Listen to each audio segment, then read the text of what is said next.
हरकत आहे रे आज. डिऱ्या एकदम खमंग वास येतोय. डिऱ्या माझ्या म्हणजे? पप्पांची आवडतीची भाजी डिऱ्या. डिऱ्या म्हणजे ते चवडीला आलेले अंकुर असताना हं, म्हणजे तुमची आई करत नव्हती का मला माहित नाही मग. ती म्हणजे डिऱ्या. मूठ तुरीची डाळ घेतलेली आहे, भाजले जाणार आहे. तोपर्यंत मी कुकरमध्ये ही भाजी आणि डाळ हे कुकरमध्ये एक शिटी घेईन.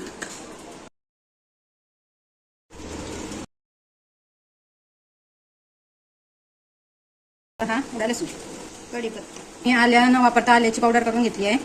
हे पाहे एवढी चटणी वाटली मी थोडं पाणी टाकून. चटणी अर्धवट वाटायचं असं कारण की याला जर आता कोथिंबीर टाकली ना तर भाजीला कलर खूप छान येतो आणि आधीच टाकली ना तर सर्व एकसारखीच भाजी दिसते. मग हे बघा अशा प्रकारे चटणी वाटली म्हणजे त्या कोथिंबीरची डॉट डॉट दिसत आहे ना, मग ती भाजीमध्ये पण खूप छान दिसते.